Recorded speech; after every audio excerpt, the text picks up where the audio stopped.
This is called oil canning. And why this car in particular is doing this is not because the metal's stretched, it's because there's displaced metal. There's too much tension going on in other areas that's causing it to do that. My job is to get this all back to its stamped form to get rid of this displaced metal that's causing the oil can.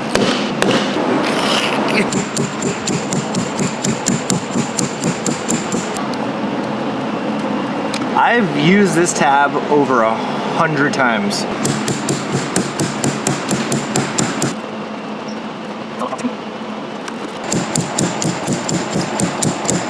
When I do complex repairs, the thing I like to do is I like to work on the lowest lows first. What I've noticed is when you start working on the lowest lows first, a lot of metal from other places moves. Or a lot of metal moves in other places and it keeps the repair clean and fast. On this repair, I started glue pulling this bottom area and the body line to get it moving up. And now that I got it all moved up, this area actually started showing its true lows. Now you got two creases that go through and a crease right here. And that's from moving the metal and its lowest low first, and that was in this area. And now we got our true lows to clean up and repair, and we should have this thing done in a couple hours. Next up for myself, I'm gonna take the door off the car. I'm gonna put it on my stand over there so I can get a true good end quality. So when I slap this thing back on, the final view looks impeccable.